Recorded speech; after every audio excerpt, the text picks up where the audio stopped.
Do you know Steve Jobs once crashed Apple stock? Why he did it and how he did it is something many people admire him for. Steve Jobs, the man behind the inventory Apple, is a co-founder of the tech innovations company, set up in 1976 alongside Steve Wozniak and Ronald Wayne. Aside from being a visionary, Apple was a company after Jobs' own heart, and here's how Steve Jobs crashed Apple stock to become CEO. Kindly subscribe to our channel and like today's video. Steve Jobs is tagged along with multiple tech inventions. He was an extraordinary figure in tech history, and there's no doubt.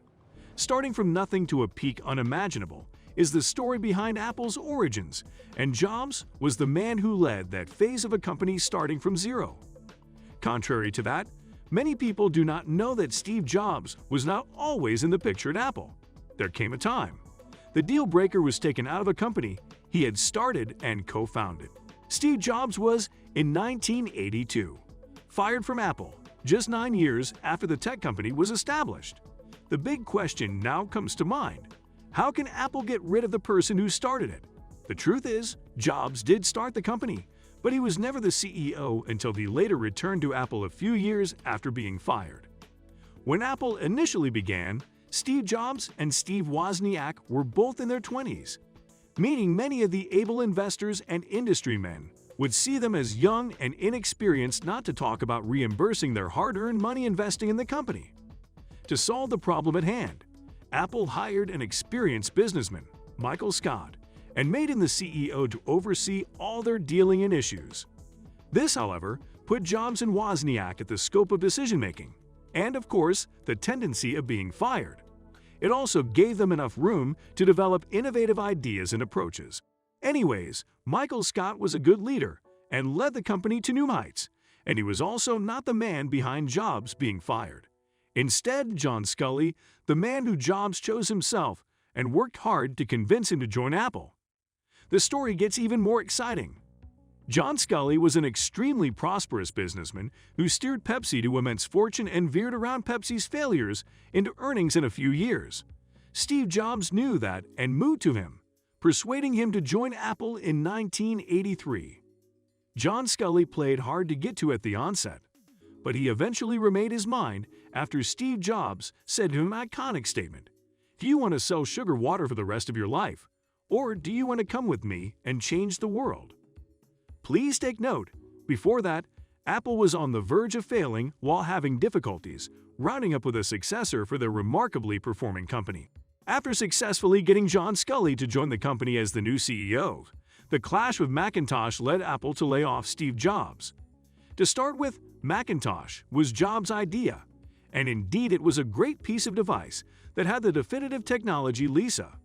However, setting a price for the new Macintosh became a big part of a debate in Apple, with Jobs wanting to sell it US $2,000 and Sculley wanted to sell it US $2,500 to cover their early losses.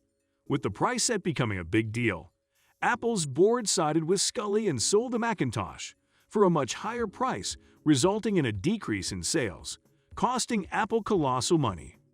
There was tension at Apple, and the board in alliance with Sculley laid Jobs off. Steve Jobs later left the company and commenced other prospects with Next Computer and Pixar. It was not till years passed that Jobs made up his mind to rejoin Apple and lead them this time around to an all-time high. Steve Jobs' major comeback, this time as Chief Executive Officer. Steve Jobs' new company, the Next Computer, assembled computers and created software to serve the more extensive education and business markets. Most of the Next Computer's team were old employees from Apple who came after their former leader. Soon after John Sculley left Apple as CEOs, many people took over until it got to the turn of Gil Amelio, the CEO who oversaw Apple's worst-ever monetary era. Gil Amelio had the idea to acquire Next Computer for $429 million in 1996. Little did he know that this decision would bring Steve Jobs back to Apple to give the company a sought-after shot in the arm. The $429 million sales of Next Computer to Apple in December 1996 was successful. However, in 1997, during Gil Amelio's tenure as Apple CEOs, Apple's stock slumped and hit a 12-year record low. That was partially caused by an unknown party's single sale of 1.5 million shares of Apple stock. Over that, on July 4th, Jobs had convinced the board to name him interim CEOs and fire Amelio.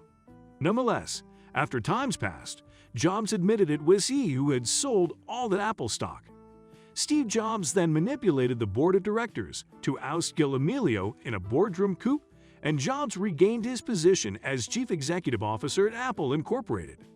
On September 16, 1997, Apple officially declared Steve Jobs openly as its acting CEO. The Unix-based operating system Steve Jobs created at Next Computer plopped the framework for OS X, which Apple continues to build upon. Steve Jobs is seen here as a great visionary who led Apple Incorporated to achieve an all-time high. Even in the face of adversities, he formulated strategies to work his way. Crashing Apple stock would have been a difficult decision to make, but he made it anyway so the company could survive. I hope you enjoyed watching today's video. Don't forget to share your thoughts in the comments section below. Also, hit the subscribe button, tap on the notification bell, and give us a like. Thanks for watching, and see you in our next video.